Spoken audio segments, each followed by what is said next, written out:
आज की ध्यान की कक्षा में परम पूज्य गुरुदेव परम वंदनीय माता जी की सूक्ष्म उपस्थिति में विराजमान हमारे डीन साहब, सभी हमारे आचार्यगण, आचार्य बहनें, प्यारे प्यारे बच्चों और हमारे शांति कुंज विश्वविद्यालय और ब्रह्मोच्चस के सभी हमारे अतिथिगण, आज हम ध्यान के बारे में बात करेंगे। ध्यान कैसे अपने प्राणों के शोधन के माध्यम से हम कर सकते हैं। प्राण शोधन प्रक्रिया, प्राणों को उलीच करके बाहर निकालना, जो गंदगी प्राण में घुस गई है उसको बाहर निकालना और श्रेष्ठ प्राण की स्थापना। आज जो ध्यान है प्राणायाम से जुड़ा हुआ है। उसके पहले थोड़ा सा जानने की कोशिश करेंगे कि ध्यान में ये बाधाएं क्यों आती हैं। हमारा ध्यान अक्सर विभिन्न प्रकार के भटकाव, विभिन्न प्रकार की परेशानियां हमारे जीवन में आती रहती हैं। वो क्यों आती हैं? ध्यान में जो सबसे बड़ी बाधा है वो है आलस्य और प्रमाद, दो। और ये आलस्य और प्रमाद जो हैं ये हमारे या तो अत्यधिक भोजन लेने के कारण या कम भोजन लेने के कारण, इन सब कारणों की वजह से होता है। आम शिकायत सबकी क्या है कि ध्यान लगता नहीं है हमारा। हम बहुत कोशिश करते हैं, मन भागता है। महत्वपूर्ण क्या है, ध्यान के लिए बैठें और बैठने की प्रक्रिया को अनवरत चालू रखें। कंटिन्यूटी, रेगुलरिटी, इसको हिंदी में कहते हैं निरंतरता, नियमितता। निरंतरता, नियमितता। हम क्या करते हैं, 5-6 दिन में ही निराश हो जाते हैं। 5-6 दिन बाद निराश होकर कहते हैं हमारा मन नहीं लगता। निराश होने के बजाय यदि निरंतरता बनाए रखें, कंटिन्यूस बनाए रखें, तो कभी न कभी 8 दिन बाद, 10 दिन बाद, 12 दिन बाद ऐसी परिस्थिति बनेगी, मनस्थिति ऐसी बनेगी, मन लगने लगेगा। ध्यान में 3 चीज़ें हैं। ध्येय, जिस पर हम ध्यान लगाते हैं। ध्याता, ध्याता है ना ध्यान करने वाला, आप खुद। और तीसरा ध्यान, ध्यान है ना विषय वस्तु। कोई एक विषय वस्तु को लेकर हम ध्यान करते हैं। हमने विषय वस्तु बना लिया, बाहर चिड़ियों की आवाज़ आ रही, इसी को बना लिया विषय वस्तु बना ली। हमने ध्यान का विषय बना लिया तारा, ध्यान का विषय बना लिया चंद्रमा, ध्यान का विषय बना लिया दीपक, ध्यान का विषय बना लिया सूर्य, ध्यान का विषय बना लिया आराध्य। गुरुदेव माता जी के चित्र हैं। हम जिस देवी को मानते हैं, जिस देवता को मानते हैं, उनका चित्र, उनकी मूर्ति। ध्येय के लिए आप जो चाहें चुन सकते हैं, पर विषय वस्तु जो है वो ऐसी बनानी पड़ेगी, स्ट्रीम लाइन ऑफ थॉट्स आते चले जाए। एक धारणा ऐसी मजबूत हो जाए कि हमारे पास विचारों का श्रृंखला निरंतर आती रहे और हम उसमें स्नान करते रहें। ये ध्यान है। ध्यान ऐसे होता है। ध्यान ऐसा नहीं होगा कि मन चारों तरफ से रोक लिया, बंद कर लिया, उसके बाद फिर जोर लगाने की कोशिश कर रहे हैं कि ध्यान क्यों नहीं लग रहा है। ध्यान is not a mechanical process. Mechanical process नहीं है कि कोई स्विच है उसको ऑन कर दिया और ध्यान चालू हो गया, ऐसा नहीं। ध्यान का मतलब होता है उस विचार प्रवाह में खो जाना, भाव ऐसे हो जाना कि तद्रूप हो जाना, तल्लीन हो जाना, तन्मय हो जाना। यदि ध्याता और ध्येय में तारतम्य नहीं है, कभी कभी विपरीत हो जाते हैं, तो अंतर्द्वंद पैदा हो जाता है। जो ध्यान करने वाला है और जो जिस पर ध्यान कर रहे हैं, दोनों में तालमेल नहीं है आपस में, तो क्या हो जाता है कि अंतर्द्वंद पैदा होता है, इनर ड्यूअलिटी पैदा हो जाती है। इनके बीच में एक लय पैदा करना ध्यान का काम है। एक लय, रिदम बन जाए। ध्यान इज़ ए रिदमिक प्रोसेस। इसलिए ध्यान संगीत के माध्यम से बहुत अच्छा लगता है। रिदम बनती है और उस रिदम के द्वारा आप अपने मन को एकाग्र, तल्लीन कर पाते हैं। न मन लगना अर्थात हमारी प्रकृति में कहीं कोई ध्यान के अनुरूप कोई विजातीय द्रव्य नहीं मन लग रहा है। मतलब है कि हमारे मन में कहीं कोई ऐसी चीज़ है जिसको हमें ठीक करना है। हमारा मन ठीक नहीं है। संगीत वाले भाइयों से पूछो, ये इंस्ट्रूमेंट की ट्यूनिंग करते रहते हैं। तबले वाले भैया को देखा होगा आपने, ठोकते हैं, क्यों? ऊपर से आवाज़ नहीं निकल रही है, तो उस विशेष राग के लिए ठोकना पड़ता है ताकि वो इतना तन जाए तो उसमें से वो आवाज़ निकले जैसा बजाना चाहते हैं। बजा के दिखाओ एक,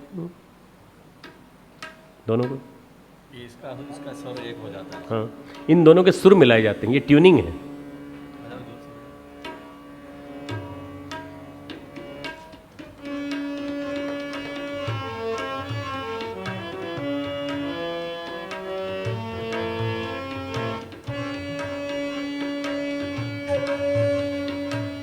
दोनों की ट्यूनिंग है, थोड़ी देर और लगेगी अभी एस्टेब्लिश होने में, 20-25 सेकंड लगेंगे। ये जो ट्यूनिंग है, जब हमारे मन की, हमारे इंस्ट्रूमेंट की, ये जो हमारा माइंड है, ये इंस्ट्रूमेंट है, वायलिन है, इसकी जैसे ही हम ट्यूनिंग कर लेंगे तो बहुत खूबसूरत इसमें से संगीत निकलने लगेगा।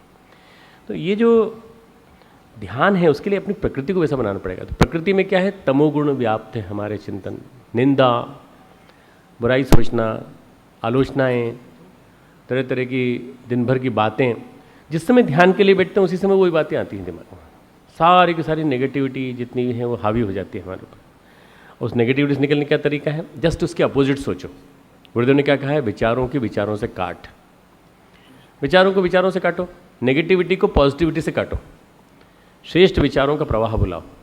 और श्रेष्ठ विचारों का प्रवाह जब बुलाओगे तो ऑटोमेटिकली तुम्हारे विचारों में तारतम्य पैदा हो जाएगा, एक लिंकेज बन जाएगी। Because of the non linkage, because of the non continuity, वो मन नहीं लग पा रहा है। जो एक सिंक्रोनाइज वे में वेव जानी चाहिए, वेव नहीं जा पा रही। तो उसको कैसे बनाएं? उसके लिए एक लय पैदा करने के लिए हमें अपनी प्रकृति को मॉडिफाई करना पड़ेगा। सात्विक आहार, नवरात्रि आ रही है, भोजन नहीं लेना कोई तरीका नहीं है, भोजन लो। उबली सब्जियां ले सकते हैं, दाल चावल ले सकते हैं, 2 चीज़ लें, रोटी सब्जी ले सकते हैं, भूखे नहीं रहना है, पर भरपेट भी नहीं खाना है। भरपेट खाया तो क्या हुआ कि डकारें, ध्यान के दौरान मन नहीं लग रहा है, पेट में गैसेस बन रही हैं। फिर क्या होता है कि जैसे जिस आसन में बैठे उस आसन में फिर पाँव बदलने का मन करता है। फिर क्या लगता है कि यहाँ कोई झुंझुनी सी चल रही है, फिर हाथ जाता है उधर, फिर घुटनों पे हाथ जाता है, बार बार पाँव बदलने का मन करता है। क्यों? मन नहीं लग रहा, मन नहीं लग रहा। मन कब लगेगा? जब आप अपने आप को तल्लीन कर देंगे, तन्मय कर देंगे ध्यान के ध्येय के साथ। आज हमारा ध्यान किस में लगता है? गपशप में लगता है, मनपसंद चर्चा में लगता है। अगर मैं अभी कोई चर्चा छेड़ दूँ खेलकूद की, तुरंत सबका मन लग जाएगा और हा हा हा हा करके सब हंसने लगेंगे जोर जोर से, खूब आनंद आएगा, ताली बजा बजा के, और वो चलता रहेगा क्रम। कब तक?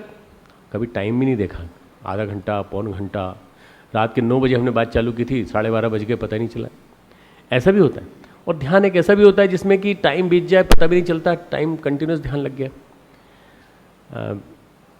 मनपसंद चर्चा कैसी हो सकती है? मनपसंद चर्चा आध्यात्मिक भी हो सकती है, मनपसंद चर्चा दूसरों को उठाने वाली भी हो सकती है, आत्मोत्थान की बातें भी हो सकती हैं। बहुत ज़्यादा गरिष्ठ चिंतन मत करो, तुम्हारा अपच हो जाएगा। ज़्यादा गरिष्ठ चिंतन नहीं करना, हल्का फुल्का।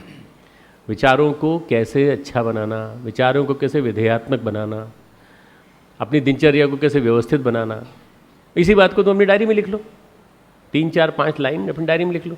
टाइम ही नहीं मिलता, गपशप के लिए टाइम मिल जाता है, सारी बातों के लिए टाइम मिल जाता है।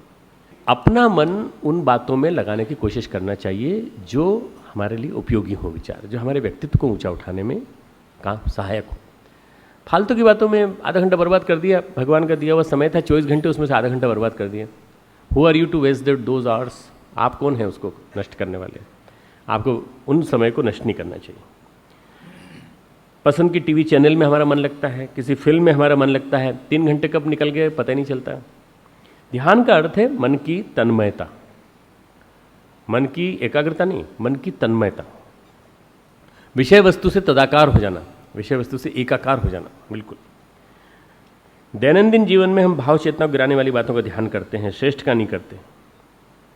नानक, कबीर, तुलसी ने एक ही बात कही है बस सबने, ध्यान की पृष्ठभूमि तैयार होनी चाहिए, अभिरुचियां वैसी बननी चाहिए। भगवान के नाम का, रूप का, लीला गुणों का चिंतन करें। कुछ नहीं कर सकते तो भगवान के नाम का चिंतन करो। भगवान कृष्ण की बात छेड़ दी किसी ने, भगवान कृष्ण के नाम का, रूप का, लीला का, गुणों का चिंतन करो। थोड़ी देर तक चर्चा इसी को बना लो, चर्चा का विषय ये बना लो।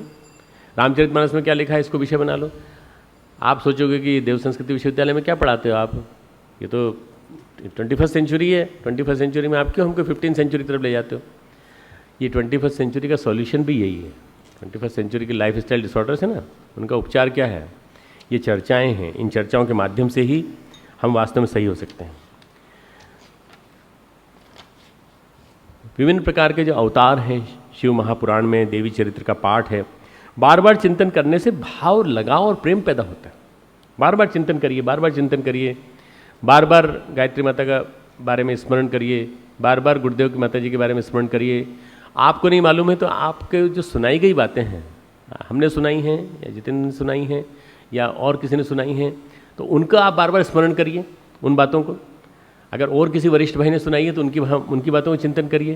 तो चिंतन करने से वो बातें मन में आती चली जाएंगी और एक प्रवाह बनता चला जाएगा। सबसे बड़ी बात क्या है? रुचि लेना, रस लेना, रस लेकर के बातें पैदा करना। हम नेगेटिव में रस न लें, हम पॉजिटिव में रस लें। बार बार जिसको याद करोगे वो चिंतन में बना रहेगा कि नहीं? बार बार जिसको याद करोगे वो आएगा कि नहीं ध्यान में? जिसको बार बार ध्यान में बार बार याद करोगे तो ध्यान में नहीं आएगा आपको। भगवान कृष्ण की छवि का ध्यान कर रहे हैं तो भगवान कृष्ण ध्यान में आएंगे। कितनी बार चिंतन करें? अरे दिन में जितनी बार मौका मिले उतनी बार चिंतन करो। गुरुदेव का चिंतन जितनी बार कर सकते हो उतनी बार करो। एक फिल्म की लाइन है, मैं सुनाता हूँ कई बार। आप यूं ही अगर हमसे मिलते रहे, देखिए एक दिन प्यार हो जाएगा। अगर भगवान से यूं ही इस तरह मिलते रहे तो क्या हो जाएगा? भगवान से प्यार हो जाएगा। और भगवान से प्यार का मतलब है सही अर्थों में उपासना। उपासना की परिभाषा क्या है? भगवान से असीम प्यार। उसका तरीका क्या है? श्रद्धा। तो हम इसी तरह से मिलते रहे। कहाँ मिले? भावनाओं में मिले, मानस पटल पे मिले। मानस पटल पे यदि भगवान से मिलने का काम हम लोग कर लेंगे तो वास्तव में भगवान से प्यार विकसित हो जाएगा। आदर्शों से असीम प्यार ही श्रद्धा है। आदर्शों से असीम प्यार, बस श्रेष्ठताओं से। ये यदि हमारे मन में विकसित हो जाए, बार बार चिंतन करने से भाव, लगाव, प्रेम पैदा होता है। और जिसके विषय में हमारी श्रद्धा है, लगाव है, उसके बारे में हम सोचते हैं, हमें लय बनने लगती है, रिदम बनने लगती है। हमारे जो विचार हैं बोध संस्थान में स्ट्रक्चरल चेंजेस पैदा कर देते हैं।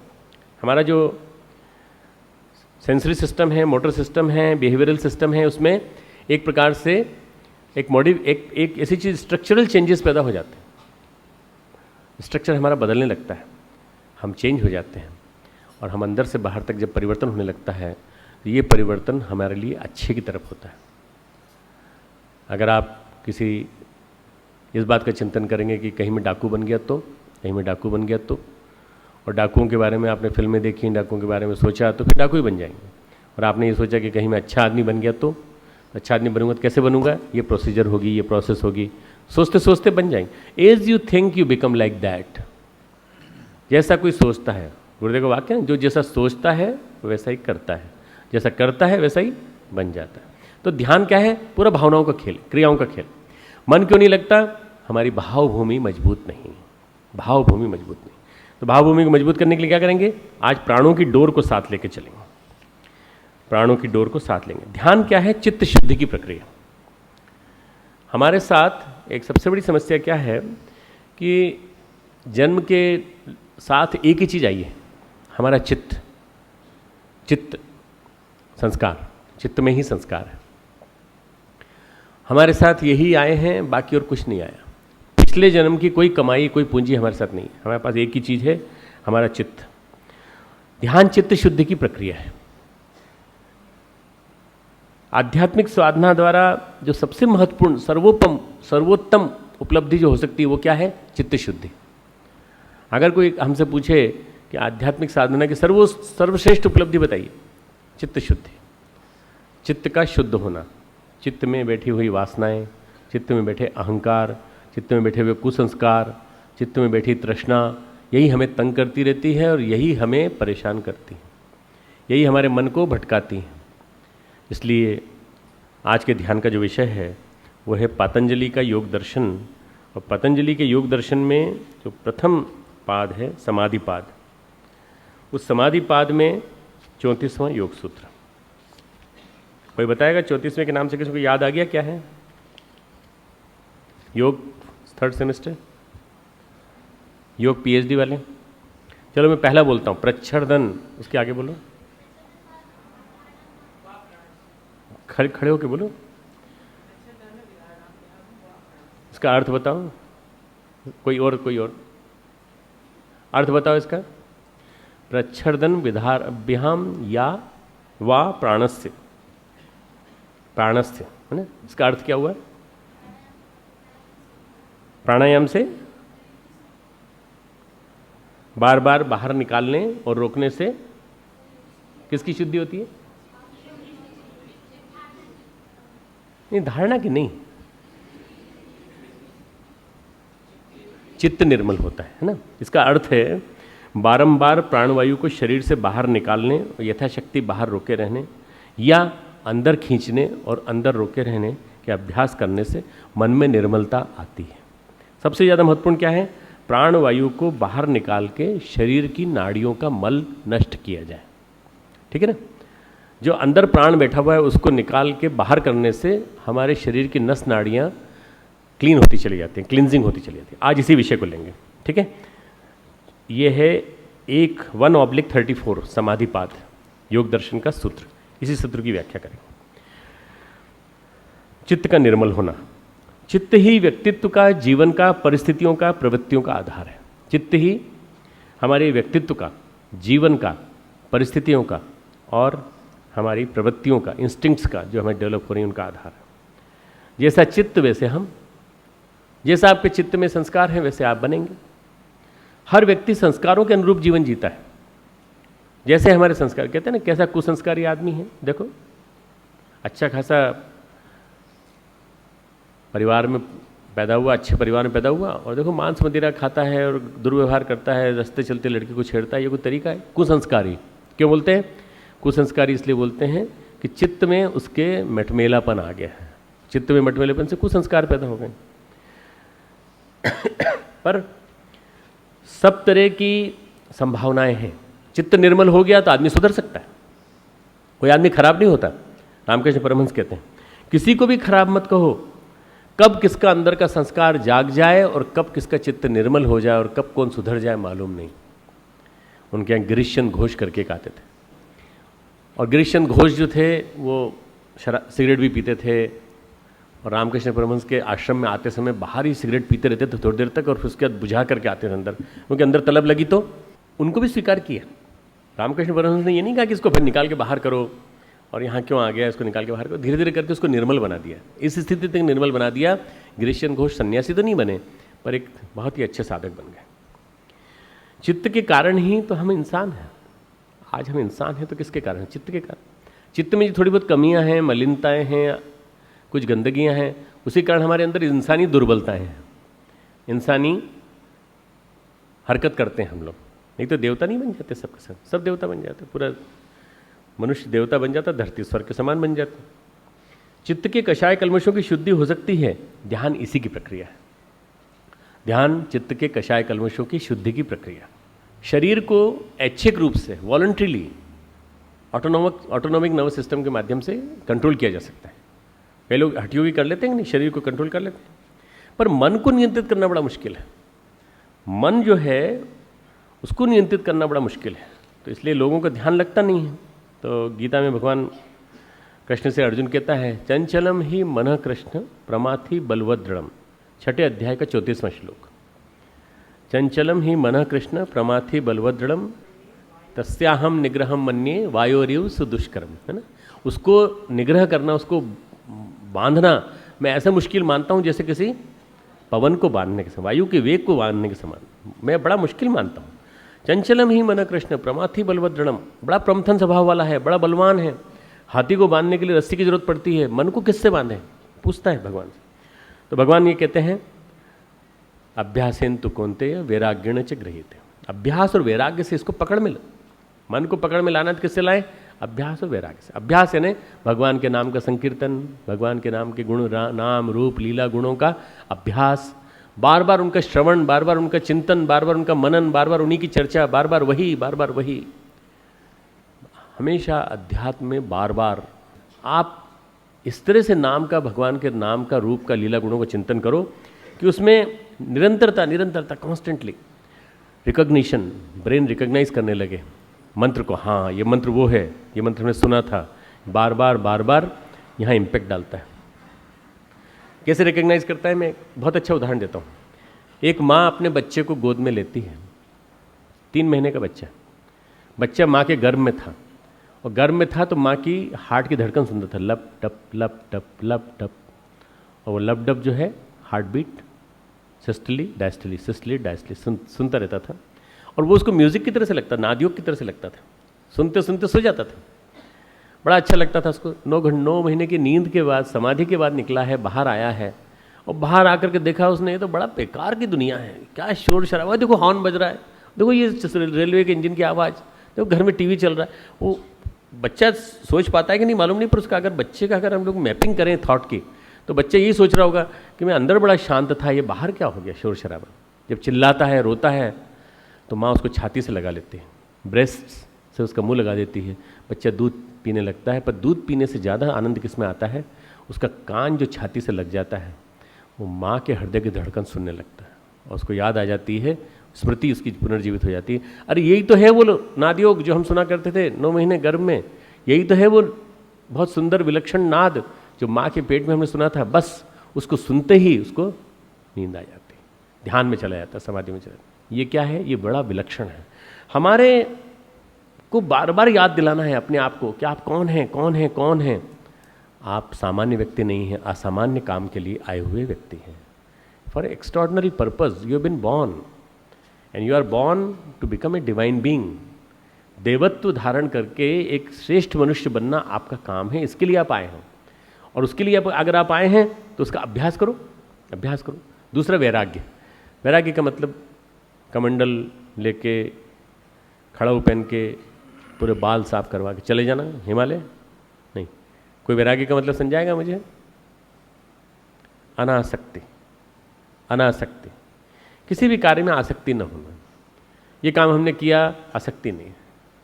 ये कमरा छोड़ना पड़ा, आसक्ति नहीं, कोई बात नहीं। अनासक्ति का भाव यदि मन में आ जाए, अनासक्ति कर्मयोग यदि मन में आ जाए, तो वास्तव में ऐसा लगने लगेगा आपको कि ऐसे जो विचार हैं उनसे हमारे चिंतन में वैराग्य की भावना आ जाती है। वैराग्य का मतलब छोड़ना नहीं दुनिया को, इस दुनिया में रह करके बिना किसी अटैचमेंट की भावना से काम करना, किसी से अटैचमेंट नहीं। अटैचमेंट एंड जेलसी, ये दो ही मैंने बताया था ना कल, राग और द्वेष, दो ही दुख के कारण। कोई भी आपसे पूछे दुख के 2 कारण बताइए, तो हमेशा बताना राग और द्वेष, राग और द्वेष। इच्छा द्वेष समुत्थेन द्वंद्व मोहेन भारत।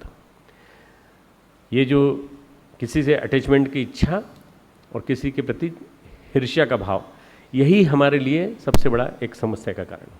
तो चंचल मन को थामने की डोर क्या है? हमारे व्यक्तित्व का आयाम जिस डोर से गुथा है, हमारे व्यक्तित्व के सारे इंग्रेडिएंट्स जिस चीज़ से गुथे हैं उसका नाम है प्राण। तो अगर आपको चंचल मन को थामना है तो प्राण को थाम लो। प्राण को थाम लोगे तो आपका व्यक्तित्व सुव्यवस्थित हो जाएगा, सुगठित हो जाएगा और ध्यान करने के योग्य हो जाएगा। स्वामी विवेकानंद एक कथा कहते थे, एक कैदी को राजा ने 7वीं मंजिल पर बिठा दिया। एक राजा ने 7वीं मंजिल पर बिठा दिया और कहा कि तू छूट के दिखा दे यहाँ से। कोई सीढ़ी भी नहीं थी, कुछ भी नहीं थी, 7वीं मंजिल पर बैठा हुआ था। तो उसके साथी ने, जैसे कि पहले प्लानिंग डिस्कस हो चुकी थी, साथी ने एक भृंगी कीड़ा लिया और भृंगी कीड़ा लेकर उसकी लार से एक सूत बांध दिया और लार के आगे थोड़ा सा ऐसी चीज़, ऐसी सुगंध लगा दी जिसकी सुगंध की वजह से ऊपर चढ़ता चला गया, ऊपर चढ़ता चला गया। एक छोटा सा पतला सूत का पतला धागा बांधा और वो कीड़ा धीरे धीरे वो सुगंध उसको खींच के ले जा रही ऊपर। सुगंध को, अब सुगंध आ नहीं रही है पास, तो सुगंध की वजह से खींचता हुआ ऊपर चला गया और ऊपर 7वीं मंजिल पहुंचा। जो 7वीं मंजिल पहुंचा तो उसने सूत से एक पतली रस्सी बांधी। पतली रस्सी ऊपर पहुंच गई, उसको ऊपर वाले ने पकड़ ली। तो उसके बाद पतली रस्सी से उसने मोटी रस्सी बांधी। मोटी रस्सी के बाद उसने और बड़ा पक्का रस्सा बांधा उसके साथी ने, और रस्सा बांध करके वो रस्से की डोर से ऊपर, रस्से के माध्यम से ऊपर पहुंच गया और उसको निकाला। बोला चल नीचे, निकल के बाहर आ गया। ये स्वामी विवेकानंद इसके माध्यम से, एक कहानी के माध्यम से कहते थे, ये जो ऊपर जो बैठी है हमारी आत्मा बैठी है, आत्मा हमारी कैद है, और नीचे जो हैं ये नस नाड़ियाँ जो जिसके माध्यम से हम कंट्रोल कर सकते हैं, वो क्या है? वो डोर है जिसके माध्यम से हम इसको कंट्रोल कर सकते हैं। हमारा प्राण की डोर से मानव शरीर जो है आत्मा से मिल सकता है, आत्मा से उसका मिलन हो सकता है। जो थाम ले उस आत्मा को, जो कैद है, उसे मुक्त कर सकता है और प्राण को लेकर के पूरा के पूरा अपने शरीर को व्यवस्थित बना सकता है। हठयोग का पूरा विज्ञान प्राण पर आधारित है। आप में से जो हठयोग पढ़ रहे हैं, आप जानते हैं कि प्राण को साधने की प्रक्रिया ही हठयोग है। कोई ऐसा साधक नहीं हुआ, चाहे सूफी हो, चाहे बौद्ध हो, चाहे विपश्यना का हो, ये सब के सब जितना भी अभ्यास करते हैं उस ध्यान में भी हठयोग के माध्यम से प्राण को थामने का प्रयास करते हैं। विपश्यना में भी प्राण को थामने का प्रयास। सूफी लोग भी हुम बीज मंत्र के साथ प्राण की साधना करते हैं और इसी हुम के साथ एक पूरा मंत्र लगा करके जो साधना करते हैं। बौद्ध में बौद्ध लोग साधना करते हैं। ध्यान भी श्वास को लेकर करते हैं तो बहुत आसान होता है, प्राण को थामने का उपाय बन जाता है। यदि ध्यान हम इस तरह से करेंगे तो प्राण को हम थाम सकेंगे। परम पूज्य गुरुदेव ने प्राणाकर्षण प्राणायाम दिया हम लोगों के लिए।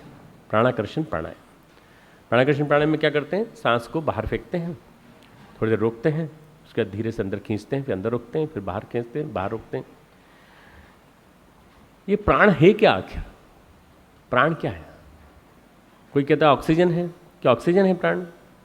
कोई कहता है जो ऊपर से पर्जन्य बरसता है, जैसे उदाहरण के लिए पर्जन्य का उदाहरण देता हूँ। गीता में पर्जन्य की बात आती है, अन्नाद भवन्ति भूतानि, है ना, पर्जन्याद अन्न संभवः। पर्जन्य से अन्न बनता है। तो पर्जन्य क्या होता है? बादल है या पानी है? क्या है पर्जन्य? क्या है पर्जन्य? क्या चीज़ है? गीता में एक श्लोक आता है, 3 अध्याय का 14वां-15वां श्लोक।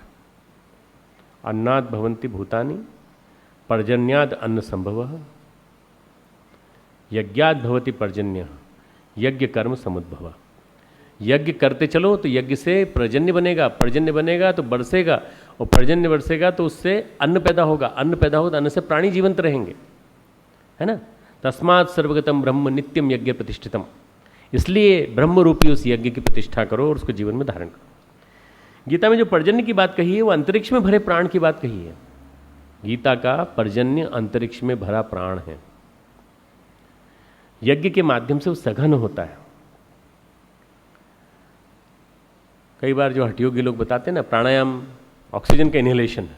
ऑक्सीजन का इनहेलेशन नहीं है। प्राणायाम मात्र ऑक्सीजन नहीं है, ऑक्सीजन में प्राण घुला है। ऑक्सीजन है पर उसमें प्राण घुला हुआ है। ऑक्सीजन प्राण संप्रेषण का माध्यम है मात्र। योगियों ने प्राण को साधा ताकि मन ऊर्ध्वगामी हो जाए। प्राण को साध करके आप अपने मन को ऊर्ध्वगामी बना सकते हैं।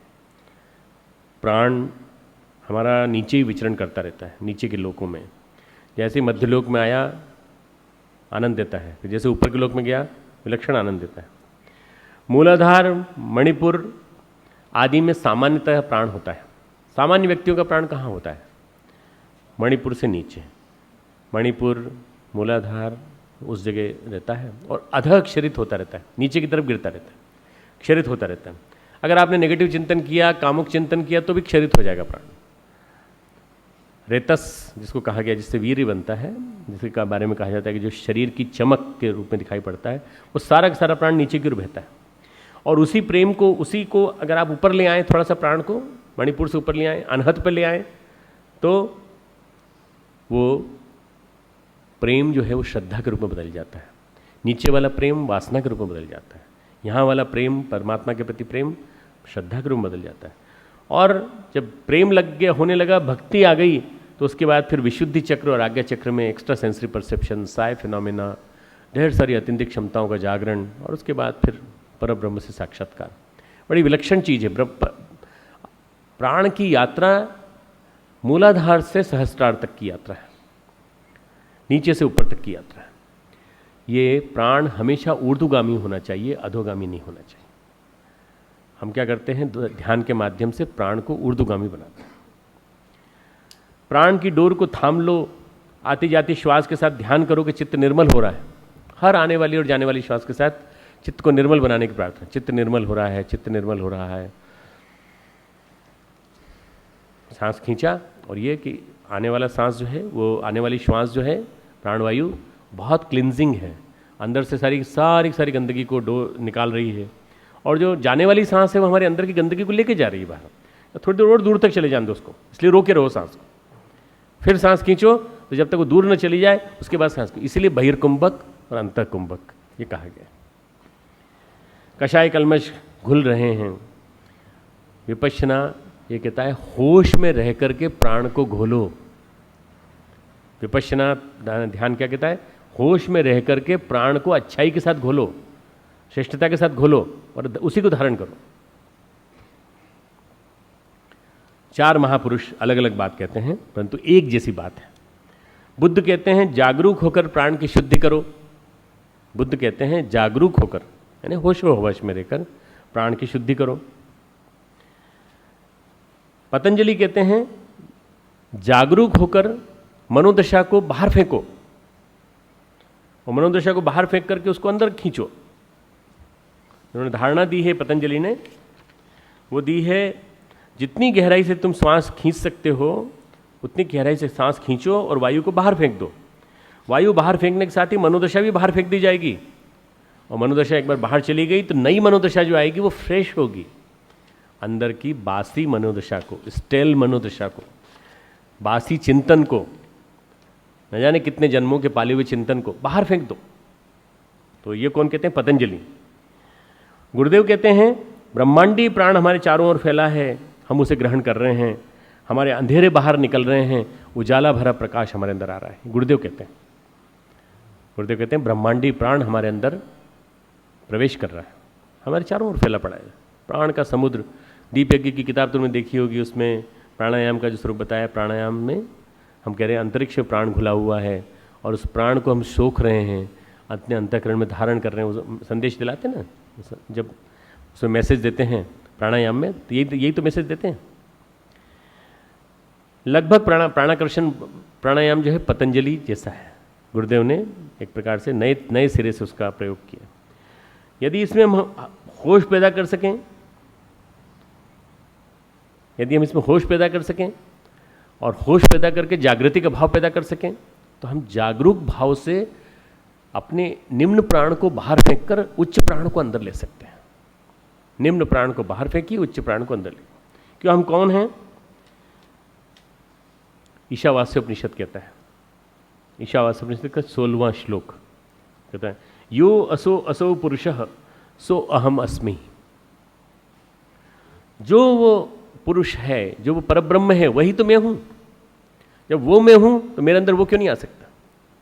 यो असो असो, असावसी, असो वसी करके संधि विग्रह हो गया है।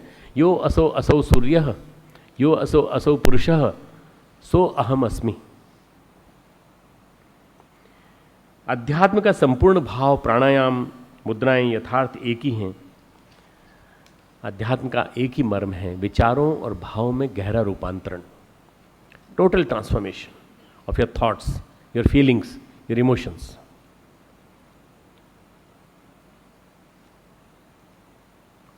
हम आज जो भी हैं अपने विचार और भावनाओं के कारण हैं। यदि हम इन्हें बदल लें तो सब ठीक हो जाएगा, बदल जाएगा पूरा का पूरा।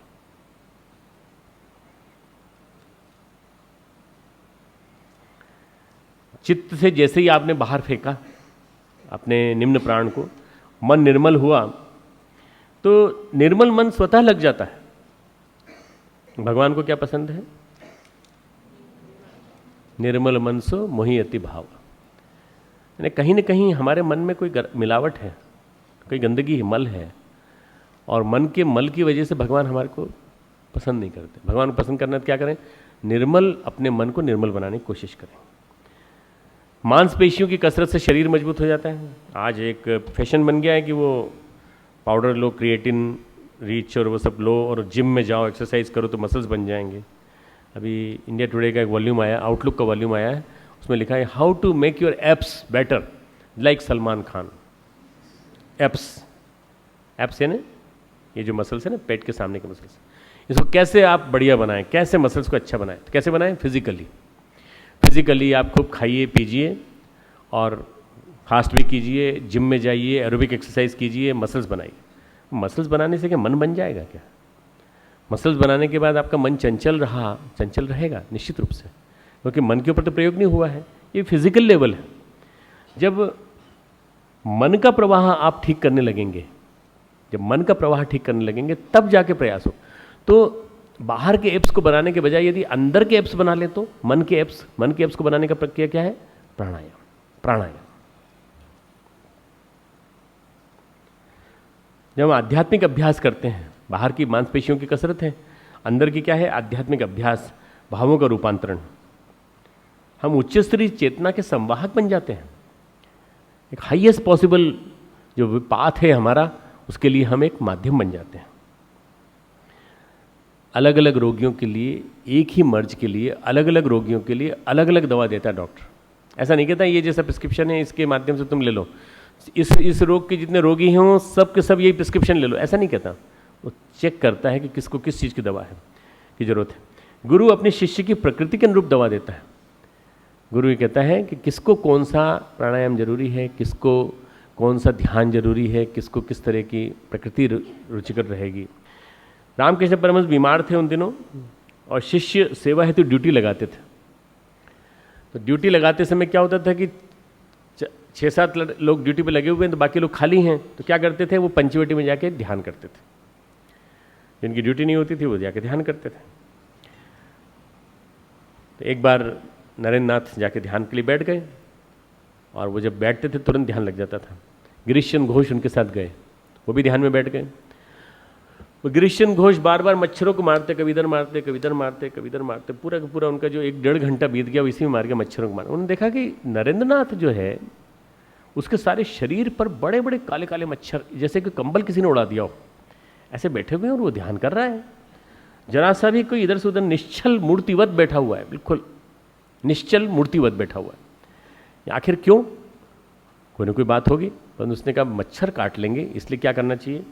गिरीशचंद्र ने शरीर से मच्छर हटाए हाथ से, फिर भी ध्यान नहीं टूटा। एक कंबल उड़ा दिया, कंबल उड़ा करके चले आए। शाम का समय था, हल्की ठंडक थी, दिसंबर का महीना था, उड़ा कर चले आए। उसके बाद क्या हुआ, जब नरेंद्र आए तो उन्होंने कहा भाई कंबल ये कहाँ से आया, मैं तो कंबल लेके नहीं गया था, तुमको पता नहीं चला हमने कंबल उड़ाया था, तुमको मच्छर काटा तुमको पता नहीं चला। एक भी मच्छर, हमें तो कोई मच्छर नहीं काटा, तुम्हें मच्छर काटा होगा। बोले हाँ हमें तो काटा।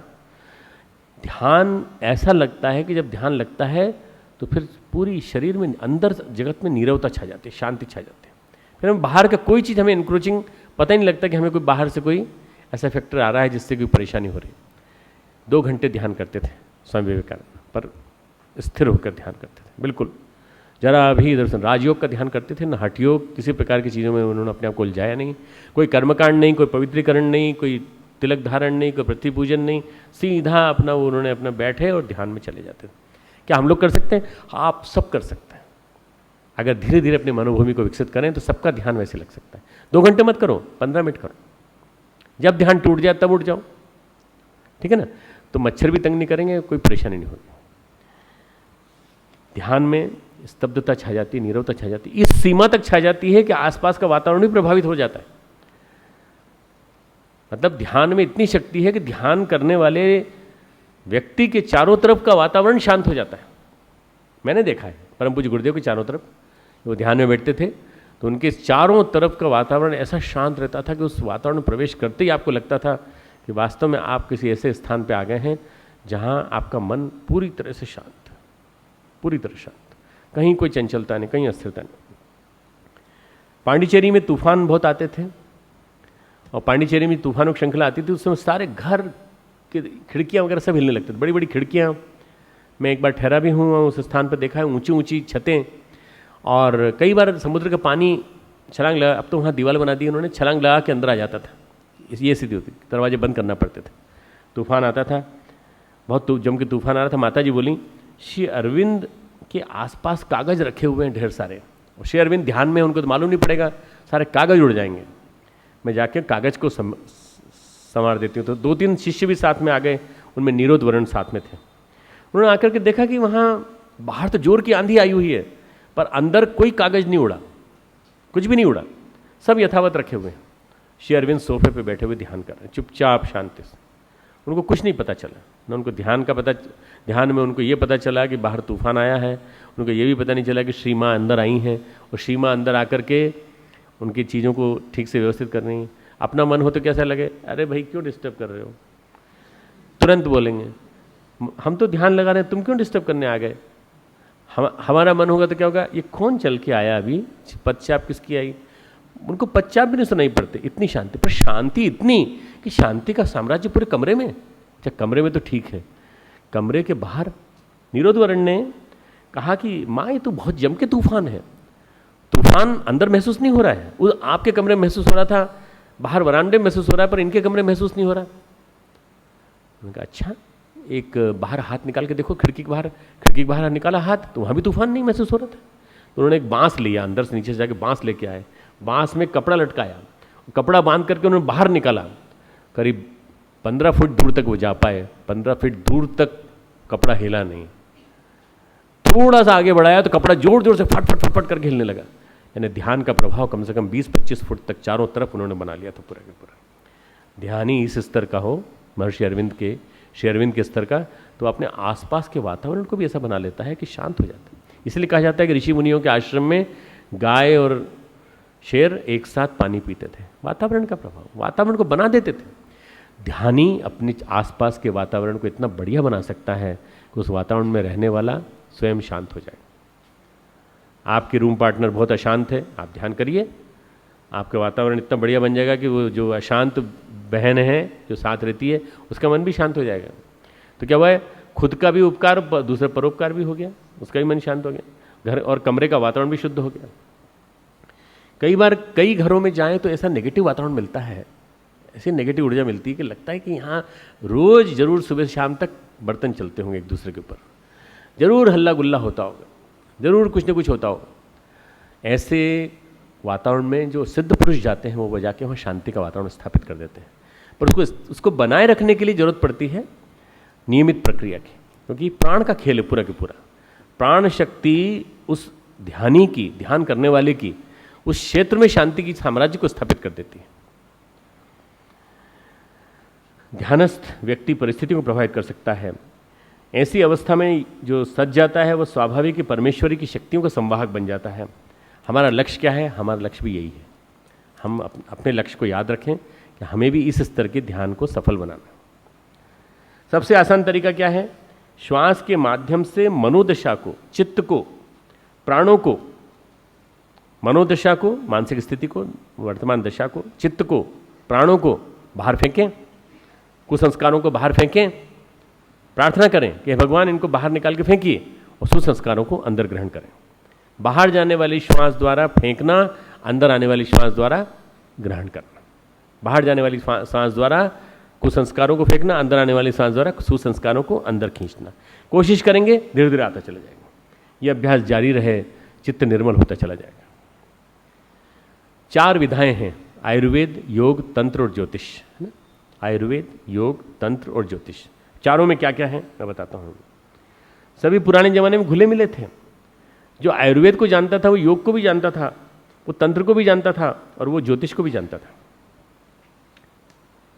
एक हमारे परिचित पुराने वैद्य जी हैं, मुझे उनके बारे में याद आता है, या कि वो किसी की चिकित्सा करते थे तो या तो वो आदमी ठीक हो जाता था, और जब चिकित्सा के लिए मना कर देते थे तो फिर वो आदमी सुनिश्चित रूप से 3 महीने के अंदर मर जाता था। मना कर देते और कहते थे मैं इसकी चिकित्सा करूंगा, तो इसका मतलब ये कि सुनिश्चित रूप से ठीक हो जाए। क्यों?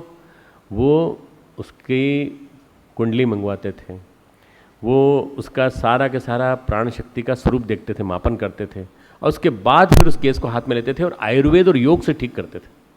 ज्योतिष, आयुर्वेद, योग और तंत्र, ये चारों एक दूसरे की सिस्टर ब्रांचेस। आयुर्वेद में कौन सी वनस्पति किस मुहूर्त में ली जाए, ये बहुत महत्वपूर्ण है।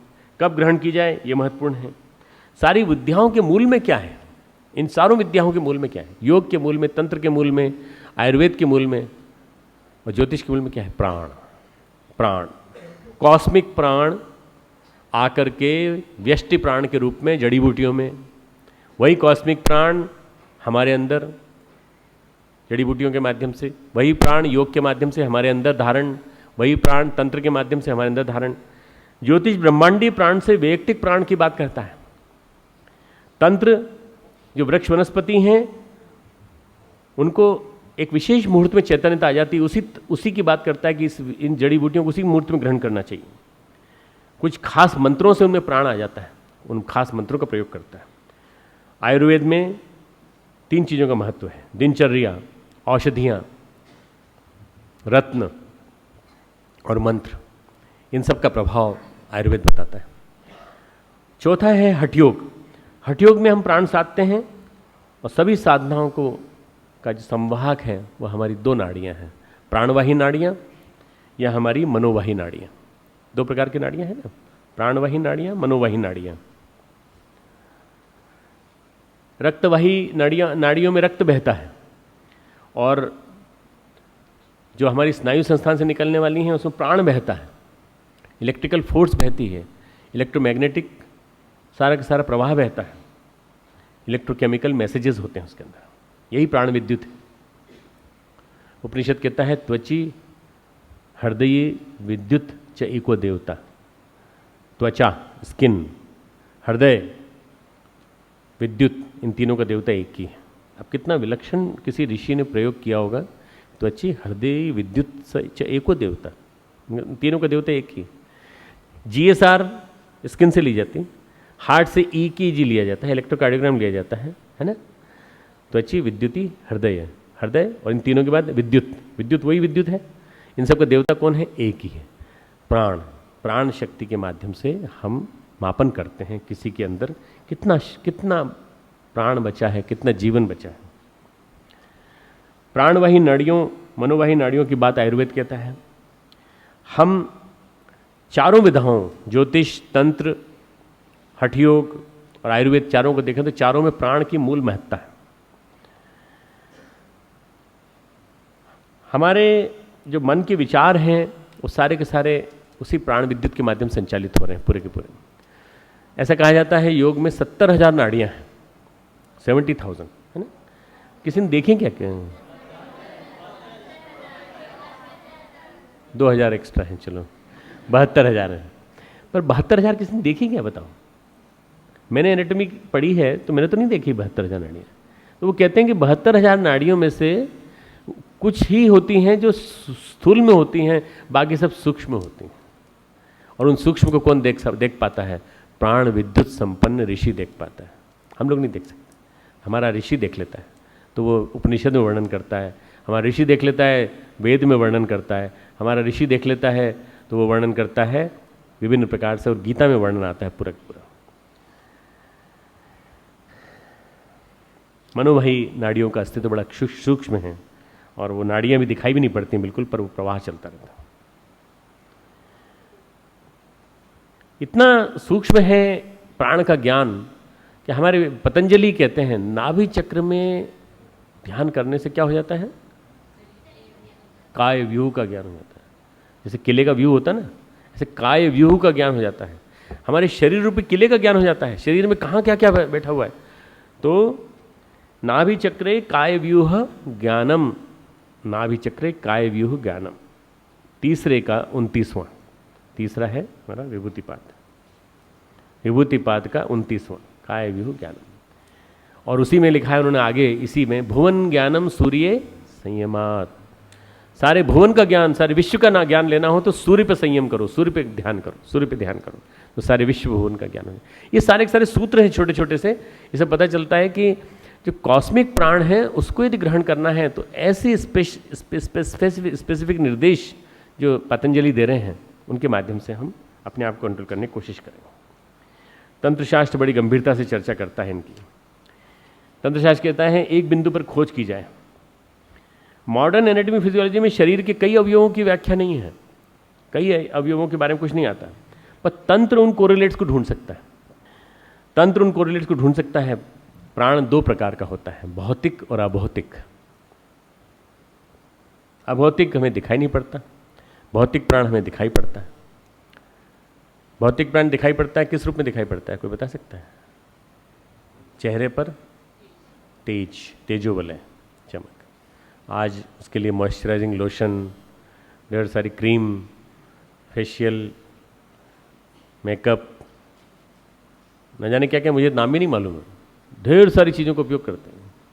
अगर वो अंदर से निकालना हो तो प्राणों को मथ के, रई के माध्यम से मथ करके, प्राणायाम के माध्यम से, प्राण योग के माध्यम से निकाल सकते हैं और वो चेहरे पर दिखाई पड़ेगा चमक के रूप में।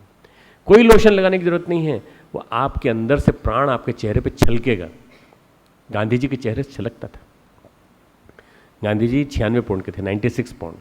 दही में थोड़ा शहद लेते थे बस, और कुछ नहीं।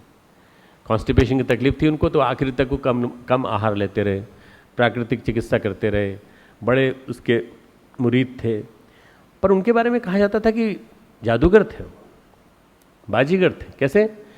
अंग्रेजों के यहाँ वहाँ से मैसेज आया वाइसराय के पास ब्रिटेन से कि देखो उससे बात करो तो उसे आंखों से आंखें मत मिलाना।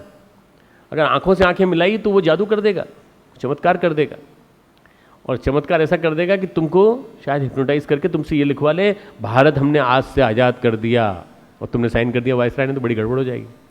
ये क्या है? ये प्राणों का चमत्कार है। ये प्राण जब प्रतिभा के रूप में चमकता है तो हमारे चेहरे पर, हमारी आंखों में, हमारी ओजस्विता से भरी वाणी में, हमारी ऊर्जा में, हमारी चाल में, हमारी ढाल में, सब में दिखाई पड़ता है। वो दिखाई पड़ता है भगत सिंह की उसमें। भगत सिंह, फांसी की सज़ा लगी, फांसी की सज़ा हो गई, एक आदमी तो मर रहा है, कांप रहा है बुरी तरह से, क्यों? मालूम था फांसी होने वाली है, पर उसी दिन उसको फांसी होने वाली है, और फांसी होने वाले दिन रो रहा है, बुरी तरह से रो ही जा रहा है। और न केवल रो रहा है बल्कि एक रात में उसके सारे बाल सफ़ेद हो गए। घटना घटी मित्रों। जब उसको पता चला कि मेरी फांसी की अपील माफ़ नहीं हुई, फांसी लगेगी कल मुझे, एक रात में उसके सारे बाल सफ़ेद हो गए पूरे के पूरे। इतना स्ट्रेस, कल मरना है। अरे सबको मरना है, एक दिन जाना है, कोई फर्क नहीं पड़ता। पर शहीद भगत सिंह और राजगुरु क्या कर रहे थे? कसरत। अरे भाई कसरत क्यों कर रहे हो? बोले तो रोज का रूटीन है। अरे तुमको मालूम नहीं आज फांसी लगने वाली है? तो बोले भाई फांसी लगने वाली तो वो तो अपना काम, तुम अपना काम करो, हम अपना काम करेंगे। एक्सरसाइज हमारा काम है, प्रज्ञा योग कर रहे हैं हम, व्यायाम कर रहे हैं हम, तो हम इसलिए कर रहे हैं व्यायाम कि हमको ये रूटीन जीवन में, जब अगले जन्म में जहाँ कहीं भी जाएंगे वहाँ भी याद रहे, उसको रूटीन को बराबर बनाए रखेंगे। हमारी आत्मा भी स्वस्थ रहे, हमारा शरीर भी स्वस्थ रहे, हमारा मन भी स्वस्थ रहे, इसलिए हम कर रहे हैं। और नहीं तो हम उस दिन नीचे मुंह करके बैठ जाते हैं। किसी दिन थोड़ा सा भी सैड कोई मोमेंट आता है, हम बैठ जाते हैं। प्राण इसको कहते हैं। ये प्राण जो अंदर से छलके और छलक करके ऐसा कुछ निकल के आए कि सामने वाला कहे कि अगर आदमी हो तो इसके जैसा हो, ऐसा प्राणस, जिसको ओजस्विता, तेजस्विता, मनस्विता कहते हैं, ऐसी हमारे अंदर विकसित होना चाहिए। तो ये जो अभौतिक प्राण है ये दिखाई नहीं पड़ता। पतंजलि कहते हैं कि इस अभौतिक प्राण की डोर को पकड़ लो, जो दिखाई नहीं पड़ता उसकी डोर को पकड़ लो। प्राण से मन बहता है, प्राण के माध्यम से मन बहता है हमारा, और अगर हम प्राण को रोक लें तो मन का बहना बंद हो जाएगा। अगर हम प्राण के माध्यम से मन बहता है, आपने अनाप शनाप चर्चा की, प्राण बहना चालू हो गया, मन बहना चालू हो गया। मन को बहना रोकना है, मन का अगर भटकना रोकना है तो क्या करें? प्राण को रोक लो। तो प्राण के साधक को कभी आवेश में नहीं आना चाहिए। प्राणों के साधक, साधना करने वाले को एक मन अपने हमेशा शांत रखना चाहिए। हठ योग से राजयोग इसीलिए महत्वपूर्ण बताया गया है। हठ योग में उत्तेजना आने की संभावना है, पर राजयोग में उत्तेजना आने की संभावना नहीं है। ये प्रक्रिया बताती है कि हमारी भारतीय संस्कृति में प्राण की शक्ति कितनी गजब की है कि प्राण की शक्ति के माध्यम से हम अपने आप को नियंत्रित कर सकते हैं। आइए आज ध्यान करेंगे प्राण शक्ति के अवरोध का। एक छोटी सी बात स्वामी विवेकानंद के सुनाने का मन है। जीते तो बरगद और कछुआ भी हैं। बरगद कितने दिन जीता है? कई वर्षों। कछुआ भी जीता है, पर उससे क्या? जीवन वह जिसमें दिव्यता प्रवाहित होती है, भले ही वो थोड़े ही साल का हो। शांत चित्त, चारों ओर से अपने मन को समेट के ले आइए। शरीर शांत, मन शांत,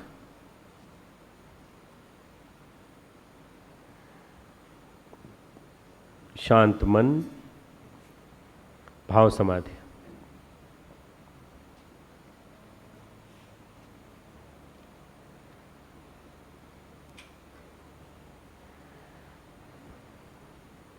शांत मन शांत, शरीर शांत, मन शांत। अपने को इस हॉल में ले आइए। अभी मन न जाने कहाँ भटक रहा है, इधर उधर घसीट करके यहाँ ले आइए वापस।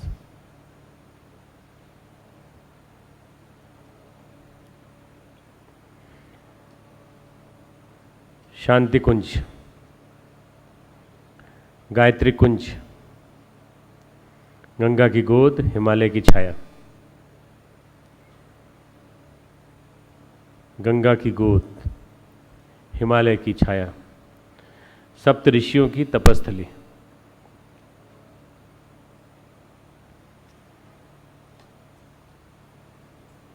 नित्य यज्ञ, नियमित जप,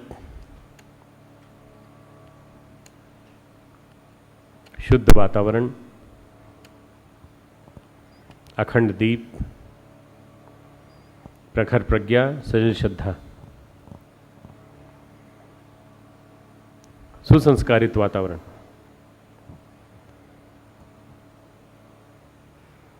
गहरी सांस लीजिए, छोड़िए।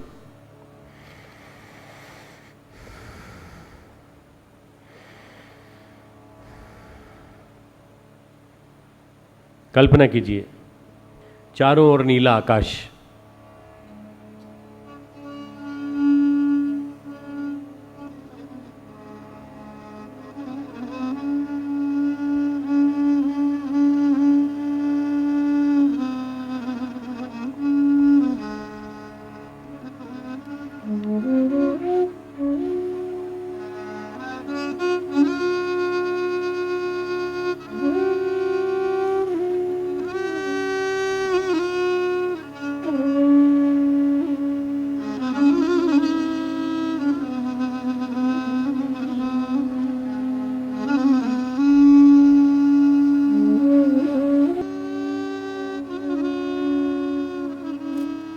चारों ओर नीला आकाश, अरुणिम लालिमा,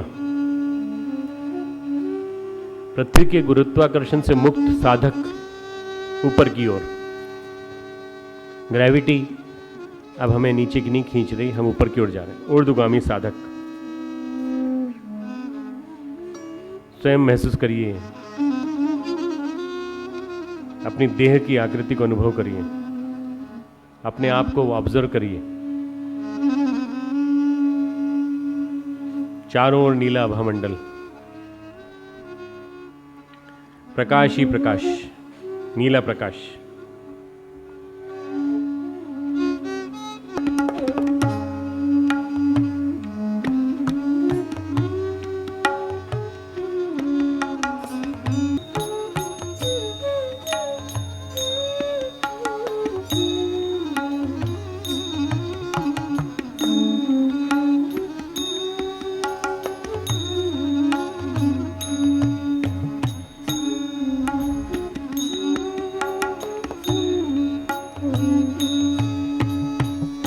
शरीर के चारों ओर प्राण ही प्राण, प्राणों का साम्राज्य।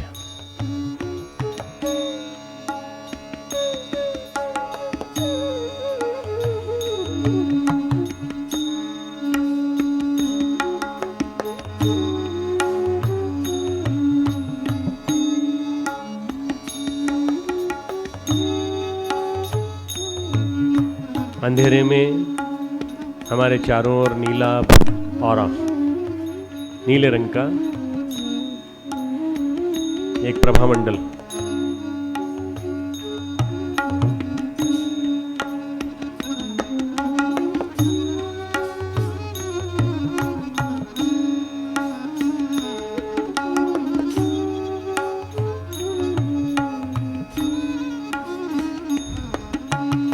धीरे धीरे सांस लेते रहें।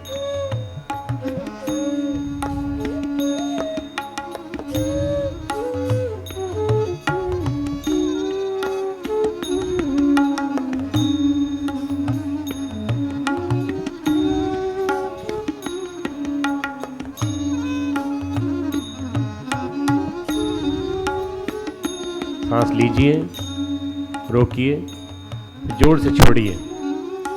थोड़ी देर तक बिना सांस के रहिए। फिर सांस लीजिए, रोकिए, जोर से छोड़िए।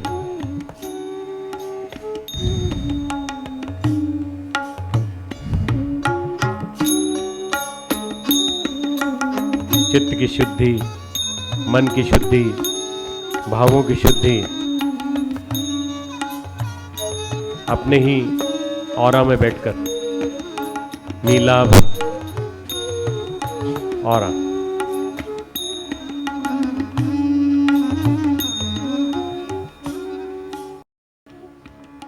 हमारा अपना सूक्ष्म शरीर हमें दिखाई दे रहा है।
ऊर्जा का आदान प्रदान, तबले की ताल की तरह से जैसे लयबद्ध ताल श्वास प्रक्रिया चलती है, इस तरह से श्वास प्रक्रिया हमारे शरीर में 24 घंटे कई बार चलता है।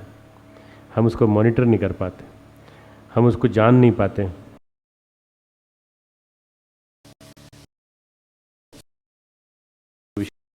हमें नए प्राणों की आवश्यकता है, नया भविष्य आ रहा है। आप भावी पीढ़ी के कार्यकर्ता हैं, भावी पीढ़ी के ओजस्वी ऊर्जावान हमारे सभी युवा पीढ़ी है। युवा पीढ़ी में तेज है, महाबल है, तो युवा पीढ़ी इस कार्य को कर सकती है। हमारे YouTube चैनल शांति कुंज वीडियो गायत्री परिवार को सब्सक्राइब करें एवं बेल आइकन जरूर दबाएं ताकि गायत्री परिवार की विभिन्न गतिविधियों की जानकारी आपको मिलती रहे।